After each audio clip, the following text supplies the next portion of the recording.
ये है alimentary canal of Herdmania. और ये लेफ्ट व्यू है after the removal of test और मेंटल। तो यहाँ पे हम दो चीज़ देखेंगे, पहला है वाटर पाथवे, दूसरा है फूड पार्टिकल्स का पाथवे। स्टार्ट करते हैं, पहले डायग्राम से समझेंगे, उसके बाद मतलब जो पाथवे है फ्लो चार्ट के तरीके से समझेंगे, उसके बाद थियरी देखेंगे, फिर एक क्वेश्चन प्रैक्टिस के लिए देख लेंगे।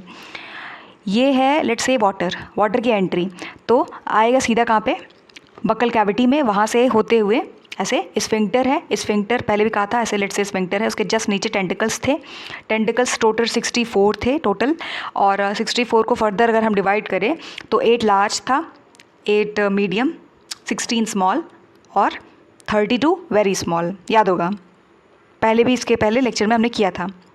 अब उसके बाद क्या है कि वो टेंटिकल्स जो हैं 64 वो एक जाल के जैसे, वेब के जैसे काम करते हैं, स्टेनर का काम करते हैं, मीन्स छानने का काम करते हैं। तो वो यहाँ पे आने के बाद ये है लेट्स से ये टेंटिकल्स स्फिंक्टर में आया, टेंटिकल में आया, और फिर ये प्री ब्रैंकियल जोन है, यहाँ से सीधे ऐसे आके नीचे यहाँ पे ये जो रीजन है ब्रैंकियल सैक, यहाँ पे एकदम नीचे ऐसे सेटल हो गया, सेटल डाउन। ठीक, वाटर की बात हो रही है। अब जब यहाँ पे वाटर आता है उसके बाद क्या होता है कि वाटर पाथवे में अगर हम ध्यान से देखें तो यहाँ पे म्यूकस ऑलरेडी है, यहाँ पे आया, और उसके बाद ये जो एट्रियम वाला रीजन है, ये जो दिख रहा है एट्रियम वाला रीजन, यहाँ पे जब वाटर आता है फिर उसके बाद यहाँ से सीधा सीलिया की वजह से क्लोएका के पास चले जाता है, क्लोएका, और क्लोएका से इसका एग्जिट होता है यहाँ से, ये यहाँ से ऐसे बाहर निकल जाता है, ये एट्रियल अपर्चर, एट्रियल साइफॉन के थ्रू। अब एग्जिट हमने देखा वाटर का, एंट्री कैसे होता है, एग्जिट कैसे होता है वाटर का। तो क्योंकि वाटर लाइट है इसलिए डायरेक्टली यहाँ पे आके ऐसे, और ये जो हम यहाँ पे एक बार फिर से रिकैप कर लेते हैं कि ये जो ब्लैक डॉट डॉट डॉट ऐसे ऐसे ऐसे ये जो दिख रहा है ना, पोर्स, गिल स्लिट्स, ये है स्टिग्माटा, ये स्टिग्माटा। और स्टिग्माटा टोटल कितने नंबर हैं, मीन्स अगर फैक्चुअल डेटा देखें तो पहले भी कहा था, रिपीट कर लेते हैं, 2 लाख स्टिग्माटा यहाँ पे प्रेजेंट होते हैं, 2 लाख। फूड का पाथवे देख लेते हैं। देखो पहली बात तो जो बड़े बड़े फूड पार्टिकल्स होंगे, और इनके जो फूड पार्टिकल्स होते हैं जैसे एल्गी है, क्योंकि ये प्लैंक्टॉनिक होते हैं, तो जो बड़े फूड पार्टिकल्स हैं उनको ऑलरेडी यहाँ से ऐसे वापस भेज दिया जाएगा, क्योंकि ये फिल्टर नहीं कर सकते। तो जो मतलब कि थोड़े छोटे होंगे जिनको ये फिल्टर कर सकते हैं उन्हीं को ये आगे अलाउ करते हैं स्ट्रेन करने के लिए, जो बाकी बचे उनको ऐसे वापस भेज देते हैं। तो ये समझ आ गया। अब जो फूड पार्टिकल्स एंट्री लेते हैं उनका टोटल पाथवे कैसे होता है, तो यहाँ से आएंगे, बकल कैविटी से होते हुए स्फिंक्टर के पास आएंगे, टेंटिकल्स के पास आएंगे, और फूड पार्टिकल्स हैवी होते हैं इसलिए सीधे यहाँ पे आके सेटल डाउन हो जाएंगे।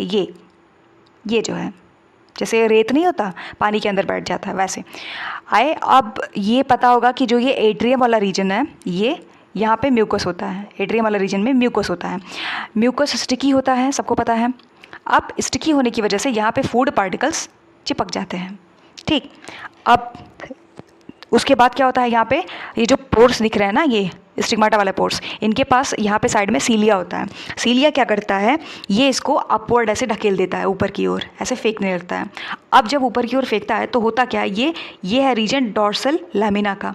तो ये फूड पार्टिकल्स, क्योंकि ये जो ऐसे करके स्ट्रक्चर हमने देखा था ना ऐसे, ये वाला वही है।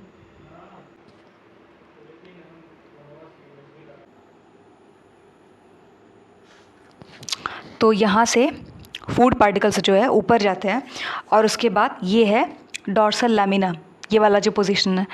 अब अगर उसी पाथवे में आगे देखें तो डॉर्सल लैमिना से होते हुए वो कहाँ जाते हैं, तो वो आगे ऐसे ईसोफेगस के पास जाएंगे। ये है ईसोफेगस, ये पार्ट देख सकते हो आप। फिर ईसोफेगस से होते हुए ये यहाँ पे पाइलोरिक ग्लैंड्स भी प्रेजेंट होते हैं जो कि डाइजेशन में हेल्प करते हैं। ये है राइट लिवर लोब, ये लेफ्ट लिवर लोब, और ये है स्टमक। तो ये जो ईसोफेगस है और ये जो स्टमक है, इसी के वॉल के आसपास ये पाइलोरिक ग्लैंड होते हैं। और स्टमक में ही हमारे पास टोटल 3 तरीके के एंजाइम्स प्रेजेंट होते हैं जो कि हेल्प करते हैं डाइजेशन में। कौन कौन से हैं, तो एक है अमाइलेज, एक है अमाइलेज देख लिया। अमाइलेज क्या करता है, कार्बोहाइड्रेट को माल्टोज में चेंज करता है। फिर आ जाता है हमारा प्रोटीएज।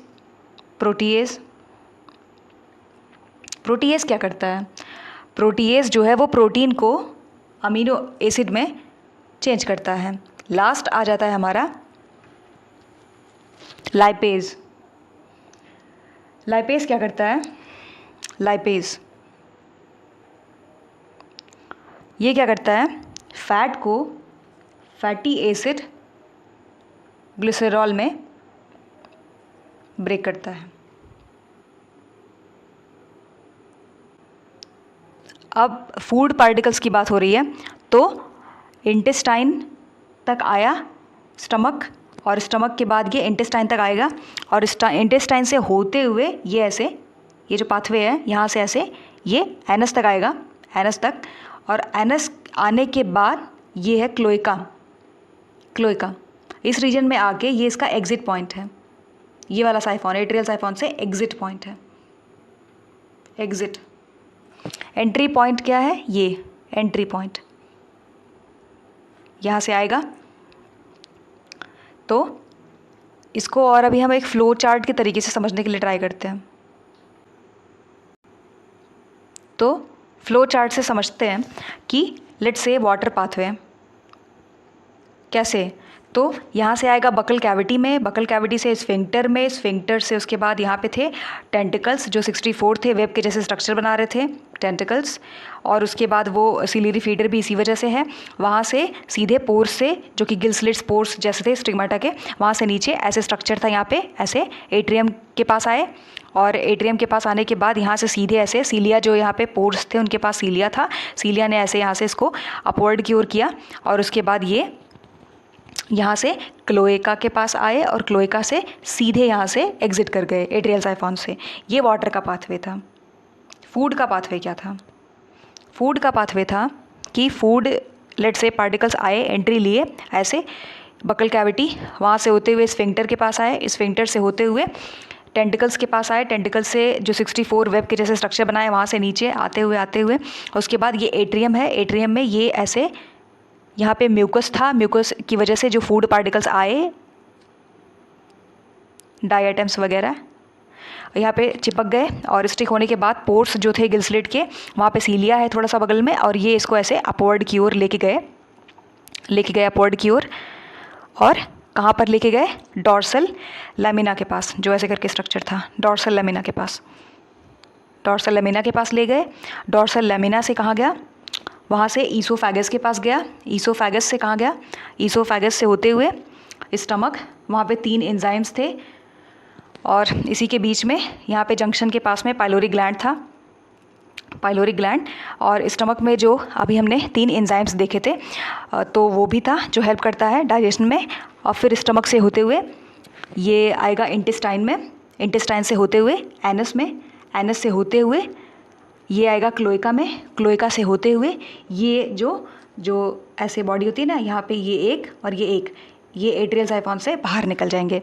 तो हमने पूरा एक पाथवे देख लिया, बिल्कुल एक simplest of the simplest term में हमने देखा कि कैसे हम पाथवे को समझ सकते हैं। एक वाटर का पाथवे, एक तो अगर आप कॉपी में इस तरीके से माइंड मैप के जैसे बना के 3-4 बार रीड कर लेते हो, तो जब आप एग्जाम में लिख रहे हो तो आपको थियोरेटिकल पोर्शन लिखने में कोई प्रॉब्लम नहीं होगी। क्यों? क्योंकि डायग्राम को आप पहले समझे, फिर हमने एक माइंड मैप के जैसे, फ्लो चार्ट के जैसे उसको लिख भी लिया। लिखने के बाद अब हमें एक तरीके से बोल सकते हैं कॉन्सेप्ट क्लैरिटी है। अब हमें सिर्फ नॉवल के जैसे बस ऐसे थ्योरी रीड कर लेनी है ताकि हमें थोड़ा सा और अंडरस्टैंडिंग मिल जाए। लिवर के बारे में फैक्ट है कुछ। Liver is composed of a large number of tubules या फिर caeca embedded in connective tissue matrix containing blood sinuses. ठीक है, tubules unite to form unite to form 11 या फिर 12 हिपैटिक डक्ट जो ओपन होता है स्टमक में या लिवर में। ऐसे करके था, ऐसे स्टमक, और इधर हमने देखा था राइट लेफ्ट लिवर, उसी की बात हो रही है। लिवर सिक्रेशन वही सेम चीज़ है, देख लो कि लाइपेज है, अमाइलेज है, प्रोटीएज है, और ये कार्बोहाइड्रेट को माल्टोज में, ये प्रोटीन को अमीनो एसिड में, ये फैट को फैटी एसिड ग्लिसरॉल में कन्वर्ट करता है। पाइलोरी ग्लैंड की बात हो रही है तो ईसोफेगस ऐसे था, ये इंटेस्टाइन, ये ईसोफेगस यहाँ पे, तो ईसोफेगस और इंटेस्टाइन के बीच में ऐसे वॉल है और उन्हीं के वॉल में ये प्रेजेंट होता है पाइलोरिक ग्लैंड। तो पाइलोरिक ग्लैंड प्रॉबेबली परफॉर्म करता है dual function that of the vertebrates, pancreas और एक्सक्रीटरी ऑर्गन। तो ये दो काम करता है, पैंक्रियास का भी, एक्सक्रीटरी ऑर्गन का भी। फैक्ट है, रीड कर सकते हैं, पूछा जा सकता है MCQ वाले एग्जाम्स में कि which of the following act as both. तो ये इंपॉर्टेंट क्वेश्चन है। फूड की बात करें तो due to sedentary habit Herdmania एक सिलियरी फिल्टर फीडर है। बात याद होगा आपको टेंटिकल्स के बारे में हमने कैसे कहा था कि 64 होते हैं जिनकी वजह से हम इनको वो स्ट्रेनर का काम करते हैं, इसीलिए इनको हम बोलते हैं फिल्टर फीडर। फूड क्या कंसिस्ट करता है? माइक्रोस्कोपिक प्लैंक्टोनिक ऑर्गेनिजम्स जैसे कि एल्गी है, डाइएटम्स है, एट्सेट्रा। और ciliary feeding takes place because of sedentary habit, ठीक है। cilia bordering the stigmata keep up a constant current of water entering the mouth and passing the ciliated epithelium into pharynx, from where it goes out through the stigmata into the atrial cavity and then to exterior through the atrial aperture। वही बात है, याद कर लो कि कैसे जो ऐसे था बॉडी लेट्स से, तो यहाँ पे ऐसे काले कलर के पोर्स दिखाए थे, तो वही बात हो रही है कि स्टिग्माटा कीप अप, यहाँ पे करंट रहता है ऐसे, इसके जस्ट नीचे यहाँ पे देखो लिखा है सीलिया। तो सीलिया जो है क्या करता है, सीलिया की वजह से वहाँ से सीधे फेरिंग्स में, फिर वहाँ से होते हुए स्टिग्माटा से होते हुए ये एट्रियम में, ये एट्रियल कैविटी थी यहाँ पे आता है, फिर उसके बाद यहाँ से पूरा प्रोसेस होके ये एट्रियल अपर्चर के थ्रू बाहर निकल जाता है। जो ऐसे था ना, ये ब्रैंकियल अपर्चर है, ये एंट्री वाला पॉइंट हो गया, ये एट्रियल अपर्चर है, एग्जिट वाला पॉइंट हो गया। आगे है कि the current of water carries in the minute organic food particles which pass into pharynx where they settle down on the pharyngeal walls. वही चीज़ है, कुछ नया नहीं है। Gland cells of the endostyle secretes mucus which is not carried forward by cilia was originally believed. पुरानी theories के बारे में बात कर रहे हैं। म्यूकस के बारे में दिया है कि स्ट्रक्चर याद होगा, Mucus is lashed out transversely from the endostyle by cilia at the right angle to the endostyle। अभी हम एक बार फिर endostyle को देख लेंगे। Food particles lying on the lining of the pharynx are caught in the mucus, generally transported upward along the pharyngeal wall to the dorsal lamina। In passing the food particles and mucus are rolled into cylindrical mass. Same चीज़ है कि food particles जो है mucus से यहाँ पे ऐसे stick रहते हैं, चिपके रहते हैं, और उसके बाद ये ऊपर ऐसे जाते हैं, कहाँ पे, wall to the dorsal lamina. तो डॉर्सल लैमिना के पास जाते हैं, फिर वहाँ से फूड पार्टिकल्स अलग अलग पाथवे में जाते हैं। Dorsal lamina cilia convert the cylindrical mass into a string in the tube formed by curving upward oblongates। This food laden mucous string is carried into esophagus, फिर उसके बाद स्टमक में। Same कहानी है जो पहले हमने एक कॉन्सेप्ट के तरीके से समझ रखा है। आगे है कि लिवर, तो लिवर सिक्रेट करता है yellowish brown digestive fluid into the stomach. It has many enzymes, amylase which split carbohydrate into maltose, protease which breaks down proteins and a weak lipase which probably acts on the fats. तो ये same चीज़ है अभी हम जो पहले पढ़ के आए थे। Now the liver also stores starch as reserve food material. तो